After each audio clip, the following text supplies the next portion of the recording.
Jawab, ada atau tidak? Catat ya kalimat ini.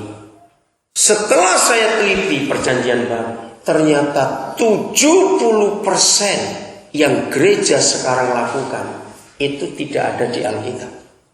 Ngeri, 70% yang kita buat Alkitab tidak tulis. Saudara, kita harus berani untuk merubah konsep pelayanan kita. Kita hanya melakukan 30% Alkitab tulis. Kalau sempat nanti saya akan tunjukkan beberapa saja, jelas gak bisa semuanya. Kaget. Minggu depan, tanggal 26 Agustus, saya akan mensyukuri, berarti itu tepat 38 tahun Tuhan menyertai saya dalam pelayanan. Saya mulai khotbah itu tanggal 26 Agustus tahun 72. Itu saya hitung mulai pelayanan saya. Tapi kalau saya melayani sungguh mulai jadi guru sekolah minggu, saya mulai ngajar sekolah minggu tahun 69. Itu saya nggak hitung. Tapi saya hitung ketika Tuhan percayakan saya mulai khotbah. Itu tahun 72, tanggal 26 Agustus. Nah, selama sekian banyak tahun ini, saya itu berusaha betul-betul melakukan apa yang tertulis.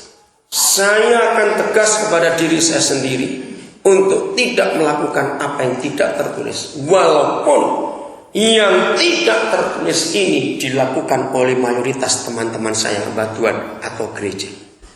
Maka itu kalau kita bilang mau menyenangkan Tuhan, lakukan apa yang Tuhan sudah tulis. Katakan amin. Lakukan. Lihat, tidak ada satupun ayat dari 28 pasal Kisah Para Rasul yang mereka sibuk cari gedung gereja. Bahkan coba sekarang semua buka 2 ayat terakhir di Kisah Rasul, yaitu pasal 28 ayat 30-31. Coba baca. Semuanya mau baca. Apa yang terjadi di situ? Paulus itu rasul besar, betul? Saya percaya nggak ada sampai hari ini rasul dan penginjil sebesar Paulus, betul tidak? Hebat. Bayangkan dari 27 kitab perjanjian baru, 13 itu surat dia. Kehebatan Paulus bukan terletak pada khotbahnya, pengajarannya, tidak. Kehebatannya adalah lebih daripada separuh umur hidupnya itu di penjara, sudah.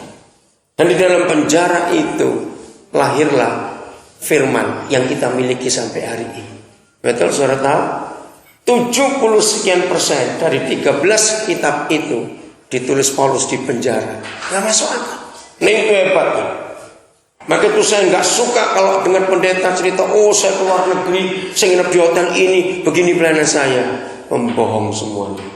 Paulus itu punya daftar, bukan daftar kekayaan dan daftar kehebatan pelayanan. Kalau saudara buka 2 Korintus 11, yang didaftar adalah daftar penderitaannya. Maka itu saya berani berkata gak ada yang saya hebat. Tapi lihat ayat 30. Roma pada zaman itu adalah kota besar. Sampai sekarang pun kota internasional. Paulus ngapain? Bagaimana dengan gereja yang dia bangun? Itu gereja loh, saudara. Dia beli tanah, beli rumah, atau apa? Coba lihat. Paulus ngapain? Saya tanya kok. Beli rumah untuk bangun gereja atau apa? Nah, itu yang saya tanya, jawablah. Sewa 2 tahun penuh. Maka itu rekan-rekan hamba Tuhan, kalau rumah saudara, tempat ibadah saudara masih sewa, jangan kecil hati. Saudara-saudaranya Paulus nggak berdosa sewa rumah. Itu sampai akhir daripada Kisah Para Rasul. Mereka nggak sibuk dengan fasilitas. Lalu bagaimana cara Paulus menerima orang-orang itu? Baca ayat coba. Dengan apa dia?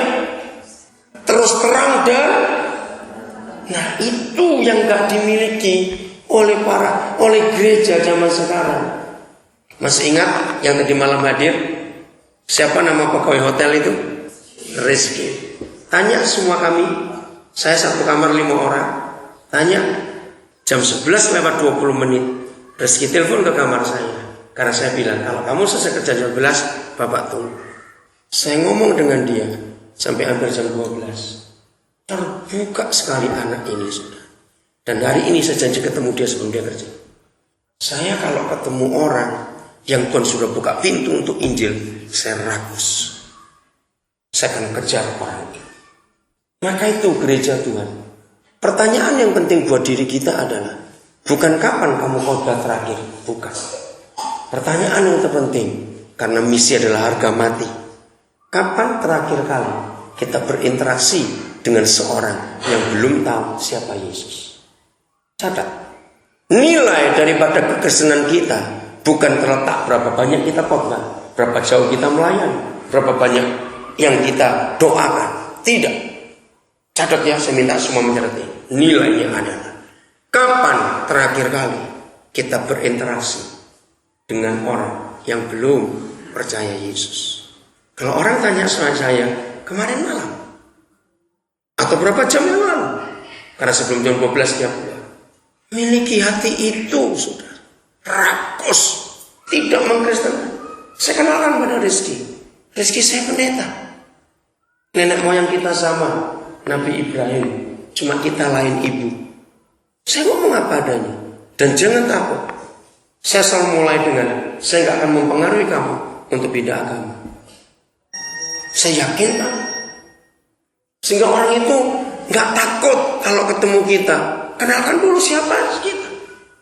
Saudara, bawalah kehidupan, maka orang akan tahu. Kemarin ibu yang bertanya, bagaimana caranya?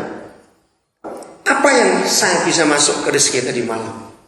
Dia lulus tahun 2008. Dia sangat kecewa dengan bapaknya. Ibunya meninggal 2006 waktu dia masih 2 SMA. Dan akhirnya setahun dia berhenti karena dia sekolah itu biaya ibunya. Dan waktu ibunya meninggal, hancur hidupnya. Dia nggak punya pegangan.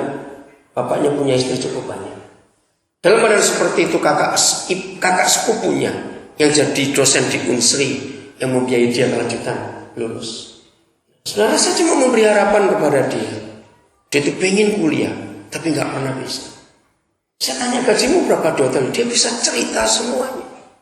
Saya berkata pada dia, walaupun ibumu sudah meninggal, ada pesan yang luar biasa. Itu yang dia kaget. Maka itu pakai kelainan roh, itu luar biasa. Dan saya bangga pada anak ini. Dia itu nggak ngerokok, nggak minum. Dia bilang, karena itu pesan ibu saya. Saya bilang, Rizky, bapak bangga dengan kamu. Lingkunganmu pasti seperti iya, Pak. Tapi saya ingat pesan itu. Enak pembicaraan itu. Yang penting kita garami orang itu lewat garam dunia dalam hidup kita. Keputusan nanti di tangan mereka sendiri. Betul tidak?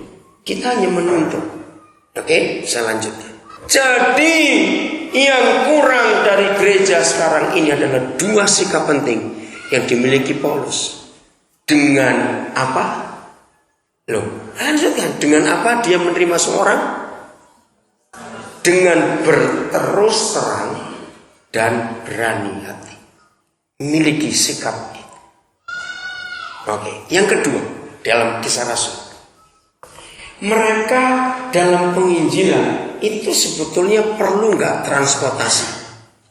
Saya jawab, perlu tidak transportasi? Sangat.